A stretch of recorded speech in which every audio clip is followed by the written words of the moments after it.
پیدا بھی نہ ہونے دیا مظلوم کو، کیسا ستایا گیا آل رسول صلی اللہ علیہ وسلم کو۔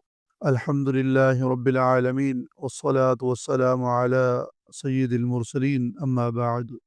حضرت امام حسین رضی اللہ تعالی عنہ کی شان اور ان کی فضیلت۔ جس آدمی کے دل میں اہل بیت کی محبت نہیں ہے تو وہ آدمی مومن نہیں ہے۔ اس لیے ہم سب کو چاہیے کہ ہمیں حضور صلی اللہ علیہ وسلم کے اہل و عیال سے، اہل بیت سے محبت کرنی چاہیے۔ اس کا ہمیں اللہ کے نبی صلی اللہ علیہ وسلم نے ہمیں حکم دیا اور اس کی تعلیم دی۔ حضرت امام حسین رضی اللہ تعالی عنہ امام کربلا، سید الشہداء، امام عالی مقام، امام عرش مقام، حضرت امام حسین رضی اللہ تعالی عنہ کے بارے میں اللہ کے نبی صلی اللہ علیہ وسلم نے فرمایا کہ جنت میں نوجوانوں کے سردار ہیں۔ اللہ تعالی ہمیں بھی جنت میں حضرت امام حسین رضی اللہ تعالی عنہ کی سرداری نصیب فرمائے۔ حضرت امام حسین رضی اللہ تعالی عنہ کی شان کیا ہے اور ان کی فضیلت کیا ہے؟ جس حدیث کا مفہوم یہ ہے، فرمایا کہ حضرت حسن اور حضرت حسین رضی اللہ تعالی عنہ میرے دو بیٹے ہیں، اور فرمایا کہ اے اللہ میں ان سے محبت کرتا ہوں، اور اے اللہ آپ بھی ان سے محبت فرمائیں، اور فرمایا کہ اے اللہ جو ان سے محبت کرے آپ ان سے بھی محبت کریں۔ حضور صلی اللہ علیہ وسلم نے حضرت امام حسن اور امام حسین رضی اللہ تعالی عنہ کے بارے میں فرمایا، اللہ کے نبی صلی اللہ علیہ وسلم سے پوچھا گیا کہ اللہ کے رسول صلی اللہ علیہ وسلم آپ کو اہل بیت میں سب سے زیادہ پیارا کون ہے؟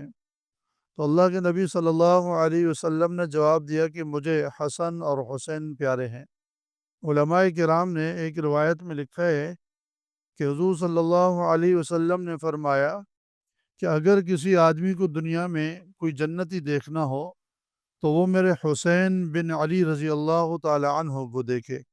حضرت زید بن ارقم رضی اللہ تعالی عنہ سے ایک روایت میں جس کا مفہوم یہ فرماتے ہیں کہ حضور صلی اللہ علیہ وسلم نے فرمایا کہ میں تمہارے درمیان دو چیزیں چھوڑ کر جا رہا ہوں، اگر تم نے ان کو دونوں چیزوں کو مضبوطی سے پکڑ لیا تو کبھی گمراہ نہیں ہوگے۔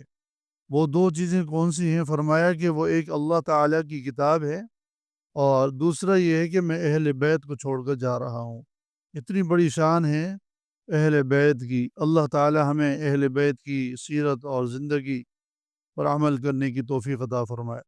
ایک دوسری روایت میں آتا ہے، حضرت حسن رضی اللہ تعالی عنہ بیان فرماتے ہیں جس کا مفہوم یہ ہے، فرمایا کہ حضور صلی اللہ علیہ وسلم نے فرمایا کہ اہل بیت کی محبت کو لازم پکڑو۔